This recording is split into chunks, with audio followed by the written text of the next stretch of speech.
تمام برادران اسلام کو ویلکم فرنیچر کی جانب سے عید کی پرخلوص مبارکباد۔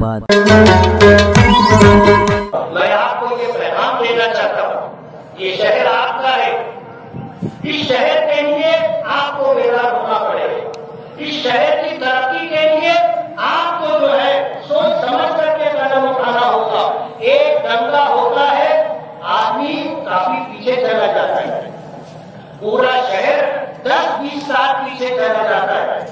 آپ یہ سمجھ لیجیے کہ جو لوگ اس شہر کو آگ میں جھونکنا چاہتے ہیں، 12 نومبر کا جو معاملہ تھا کیا ہے وہ آپ کو پتا ہے، اور ہمارے جن سادہ دل بھائیوں کو اکسا کر کے روڈ پر لا کر کے جو حرکت کی گئی ہے وہ ایک پلاننگ کا حصہ ہے۔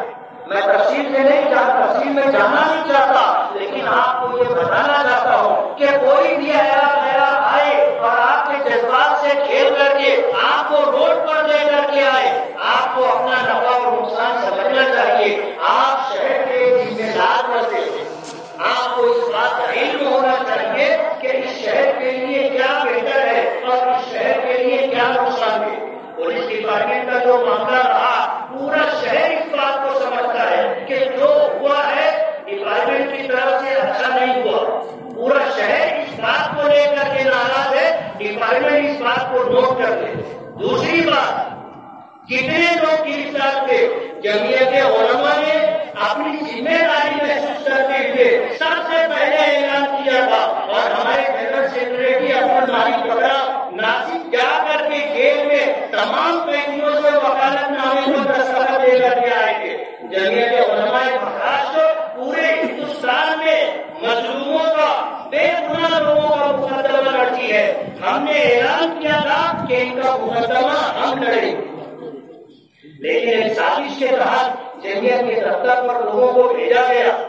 لوگوں نے آ کر کے کہا کہ ہمارے حق کا جو فرد گرفتار ہے آپ اس کا کیس نہ کریں، ان کا وکالت نامہ واپس دے دیں۔ کچھ لوگوں نے جمعیت دفتر پر آ کر کے سخت سست انداز میں بات کی، گالی گلوچ کی، تو جمعیت نے جو آدمی نہیں چاہتے کہ جمعیت ان کا مقدمہ لڑے، ہم نے ان کے سارے کاغذات واپس کر دیے۔ ان کے پیچھے کون لوگ ہیں اور کیوں ایسا انہوں نے کروایا، ہمارے گاؤں کے لوگ اس بات کو سمجھتے ہیں، اور اس بات کو آپ نوٹ کر کے رکھ لیجیے۔ میں آپ کو بتانا چاہتا ہوں کہ اگر جمعیت علماء جب ہائی کورٹ گئی تھی، اگر اس معاملے میں جمعیت کو بے دخل نہیں کیا گیا ہوتا تو 12 نومبر کے سارے ملزمین اب تک اپنے گھروں میں ہوتے اور اپنے گھر والوں کے ساتھ عید کی خوشیاں مناتے۔ لیکن کچھ لوگ ہیں جو اس شہر کی بھلائی کبھی نہیں چاہتے۔ ہم اس میدان میں ہیں، یہاں جاگنگ ٹریک بنا، ہماری جگہ بھارت اٹھا ہے، بقیہ زمین سرکار کی ہے، اور یہاں جاگنگ ٹریک بننا چاہیے نہیں بننا چاہیے، آپ اس بات کو سمجھتے ہیں۔ نہیں بننا چاہیے تھا، کارپوریشن میں جو ذمہ دار ہیں ان کی ذمہ داری بنتی تھی کہ وہ اسی نہیں دیتے، انہوں نے اسی دے کر کے ایک نیا واقع کھڑا کیا ہے۔ میں آپ کو بتانا چاہتا ہوں کہ جن لوگوں نے بھی جاگنگ ٹریک بنایا ہے اپنے پیسے سے نہیں بنایا، اپنی جیب سے، اپنے گھر کے پیسے سے نہیں بنایا، یہ سرکار کا پیسہ ہے جو ہمارا ٹیکس سے کیا ہو، ہم نے ٹیکس سے کیا ہے، ہمارے پیسوں سے یہ جاگنگ ٹریک بنا ہے۔ کہاں بننا چاہیے تھا، بننا چاہیے تھا نہیں بننا چاہیے تھا، 2 نمبر کی بات ہے، لیکن جو لوگ اس کے ذمہ دار ہیں ان کو اس بات کو پہلے سمجھ لینا چاہیے تھا۔ یہ ہمارے پیسوں سے بنا ہوا جاگنگ ٹریک، جن لوگوں کو زمین کرائے پر لیز پر دی گئی ہے وہ کورٹ میں گئے اور جا کر کے انہوں نے اسے حاصل کیا، اور اسے حاصل کرنے کے بعد کام جہاں ہے وہاں ہے۔ اس لیے میں آپ کو یہ بتانا چاہتا ہوں کہ اس شہر میں جو لوگ اس شہر کو نقصان پہنچانے میں ڈر رہے ہیں، آپ ان کو پہچانیے اور ان کو پہچان کر کے آپ آگے چلیے۔ اور ایک بات برسر اقتدار یہ بھی سن لے کہ اس دیش کے اندر ہم دوسری سب سے بڑی اکثریت ہے۔ اگر پہلی اکثریت یعنی بڑی تعداد میں ہمارے ہندو بھائی ہیں تو ان کے بعد ہمارا نمبر ہے. ہم اقلیتوں میں سب سے بڑی اقلیت اور اکثریت میں دوسرے نمبر پر یعنی دوسری بڑی اکثریت ہے. اگر مسلمان اس دیش میں چین سکون سے نہیں رہے گا تو بھارت میں بھی چین و سکون نہیں رہے گا. اگر مسلمان اس دیش میں ترقی نہیں کرے گا تو دیش بھی ترقی نہیں کرے گا. آپ کو یہ بات اچھی طرح سمجھ لینی چاہیے. اس شہر میں جس طرح کرائم بڑھتے جا رہے ہیں، جرائم بڑھتے جا رہے ہیں، پولیس ڈپارٹمنٹ کی ذمہ داری ہے. ہم وطن نشان نہیں کرتے ہیں، لیکن میں کہنا چاہتا ہوں کہ آپ کی روٹی روزی ہے، آپ کی ذمہ داری ہے. آپ اس شہر کے کرائم ریکارڈ کو برقرار رکھنے کے لیے اس قسم کے جرائم کو آپ کو ختم کرنا ہوگا. یہ جرائم پیشہ لوگ، 2 نمبر کے لوگ، ان کی تعداد 1% بھی نہیں ہے، لیکن آپ اپنے مفاد کے لیے ان کی طرف سے آپ بند کر دیتے ہیں، جس کی وجہ سے شہر کے اندر جرائم اور کرائم بڑھتے جا رہے ہیں. آپ کو اس معاملے کے اندر اپنی ذمہ داری سمجھنا ہوگی. بیماری ہو، صحت ہو، یہ چوری نمک کا ساتھ ہے. ایک بات کہہ کر کے میں اپنی بات ختم کروں گا کہ شہر میں جو ہاسپٹل ہے، پرائیویٹ ہاسپٹل ہے یا سرکاری ہاسپٹل میں کام کرنے والا جو عملہ ہے، وہ اس بات کو محسوس کرے کہ بیماری ہر ایک کے ساتھ ہے.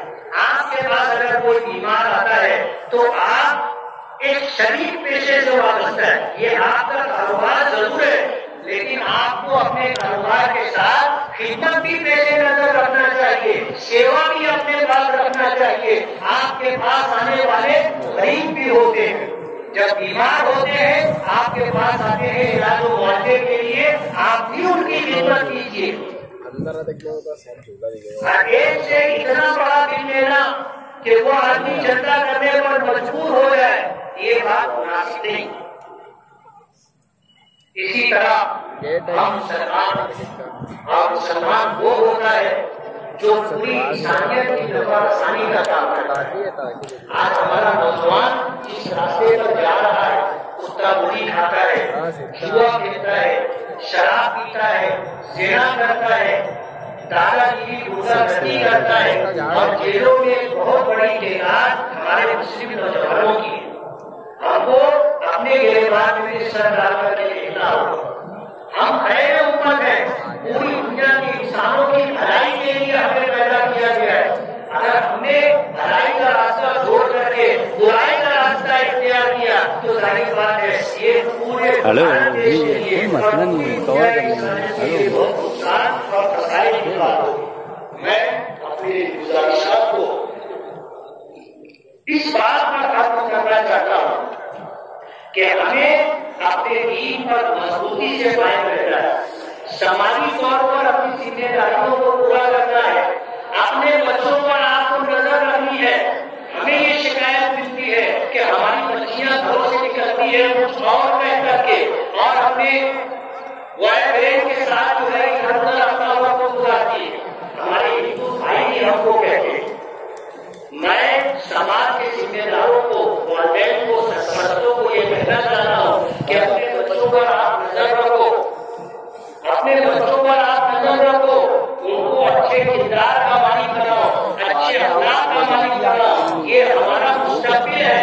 آج یہ بچے ہیں، کل بڑے ہو کر کے یہ سماج کے ذمہ دار بنیں گے. آپ نے اگر ان کی اچھی تربیت کی ہے تو سماج کو اچھی چھوٹ ملے گی. اس لیے اولاد اللہ کی نعمت ہے، ایک آزمائش ہے اور امتحان ہے کہ ہم اپنے بچوں کے لیے کیا کرتے ہیں. ضرورت اس بات کی ہے کہ اپنے دین پر قائم رہیں.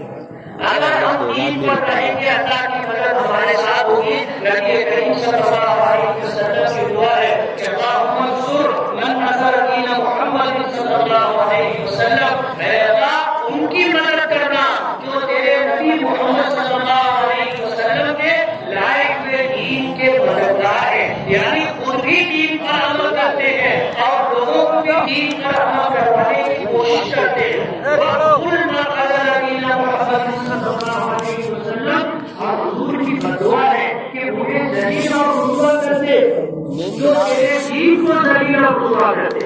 آج ہندوستان میں مسلمانوں کو نہیں اسلام کو ختم کرنے کی کوشش کی جا رہی ہے، لیکن ایسا کبھی بھی نہیں ہوگا، ایسا کبھی بھی نہیں ہوگا۔ مسلمانوں کو ختم، مسلمان صحیح معنوں میں 100% مسلمان نہیں ہے، اور ہمارے جیسے مسلمانوں سے ان کا کچھ بگڑنے والا نہیں ہے۔ ہم اگر اپنے دین پر ثابت قدم رہیں گے، اللہ اس کے رسول کے احکامات کو اپنی زندگی میں جگہ دیں گے، تو اللہ کی مدد ہمارے ساتھ ہوگی اور اللہ کی مدد ہمارے ساتھ ہوگی۔ ہم 100% ایمان پر ہوں گے، اللہ کا وعدہ ہے وہ کہ تم ہی سربلند رہو گے، غالب رہو گے۔ اللہ تعالیٰ نے اپنی توفیق عطا فرمائے۔